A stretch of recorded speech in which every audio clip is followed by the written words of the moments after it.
Welcome back. I started out thinking when she asked me to do this, who I spent a lot of time with growing up. Okay, I'm in education. This was my neighbor, Bill Councilman, him and his wife. He was a counselor. She was an English teacher at a high school. And I was over at their house more than I was at mine. I helped out, yard work more over there than my house. They were teachers, so they went on vacation a lot, so I took care of their cat and their dog. They had an in-ground swimming pool. I had to take care of that too. But he was also my counselor when I got to high school. And just a great guy. I remember sitting down in his office when my college test scores came back. And he looked at me and he goes, "Who are you sitting next to?" But he was just a great person, great neighbor. Next is my best friend Paul. His parents, John and Ann Duffy. They were both teachers. He was my lab teacher in high school, and she was a middle school librarian. I spent a lot of time at their house. We always ate at 5 o'clock at my house every day. My dad was a factory worker, casket polisher, and we would eat at 5 every day. Well, they didn't eat until about 7 at night, so I could sex meal at them. And they took me on family vacations. I only went on 2 family vacations when I grew up, but they invited me with them all the time on vacations.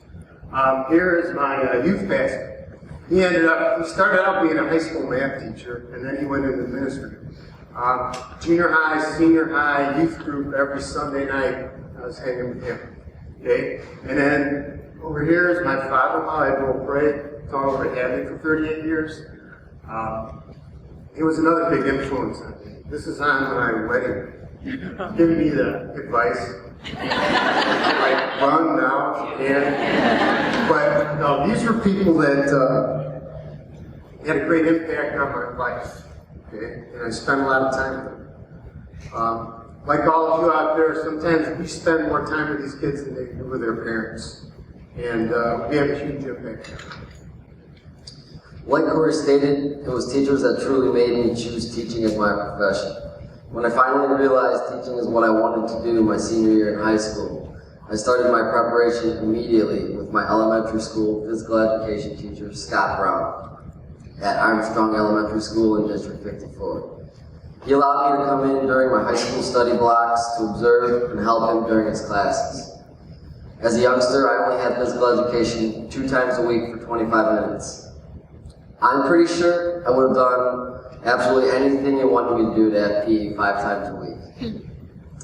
Sometimes that excitement got me in some trouble because when the short 25-minute class came to an end, and Mr. Brown blew his whistle, I may or may not have been that kid that took a couple extra shots of throws.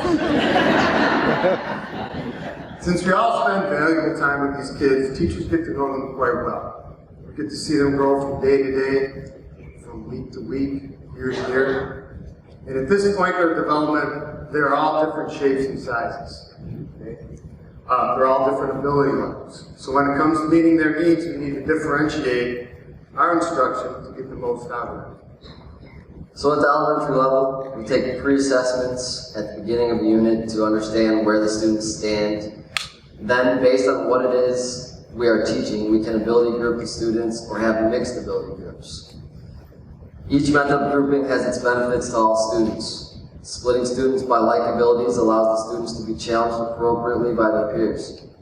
Whereas pairing a stronger student with a student that is still working on the foundational skills of the unit allows the stronger student to take on a leadership or a teacher role.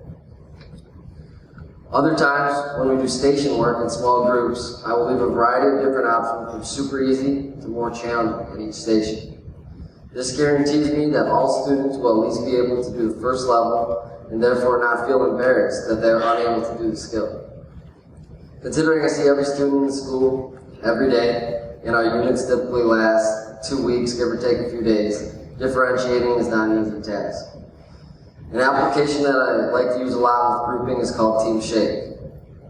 This application allows the teacher to input their class list and rank students on their current ability level for that unit. Then I can simply hit a button and break up students accordingly.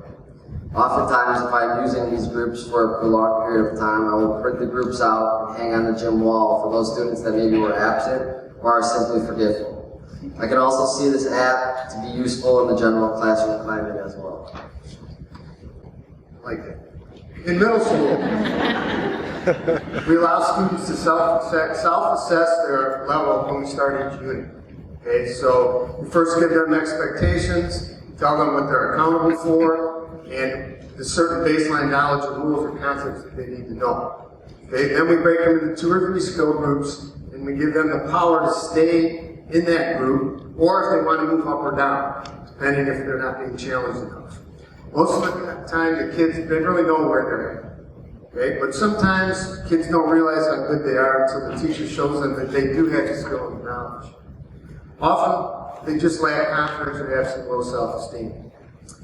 Every once in a while, you get somebody in a low group with sandbags to look good, but we push them back up where they belong. But many will ask after a few days if they can move up to a more challenging level because they understand the rules and the concepts in the game, and they finally have a little more confidence in their ability. Because at this age, many of them do not like to embarrass themselves in front of others and take those risks, which holds them back. An example, last year in here, we were doing a basketball unit up here, and we had divided it into 2 groups already, a couple days worth of skill level. And I watched a girl on the AM side, the AM and the pro side, and she really could anticipate, had great awareness on the court for basketball, see what was going on, make great passes. So I suggested that she comes over to the other side. And she was a little hesitant, but she finally came over. And then when she did, she just fit right in, and she was one of the top players. So when it came down to picking teams, all the kids wanted her on their team. And you see the smile on her face. It was awesome. I also have an example. So sometimes differentiation can play a role in behavioral situations as well as a skill level or a knowledge situation. For example, I had a kindergarten student last year that really struggled lining up at the end of class. The student would take extra turns on equipment, touch other students in line, make noises, you name it, he was doing it.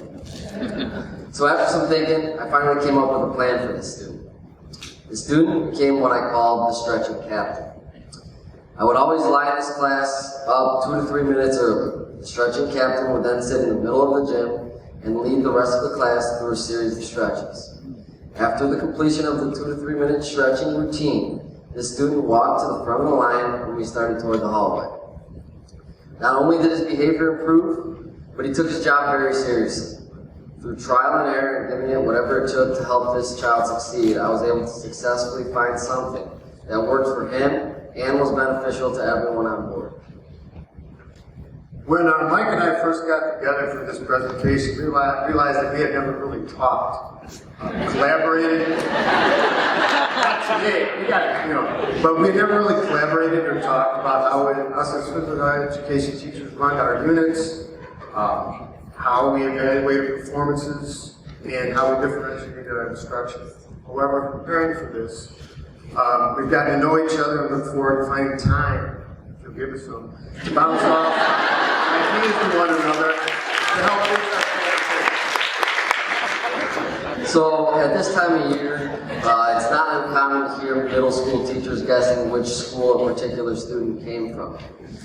That being said, by getting together with other teachers in the district, we can get a better understanding of how we differentiate our instruction. So to conclude, Corey and I challenge everyone this year to find some time, we know time is tight, but to collaborate with all the teachers across this great district. Thank you.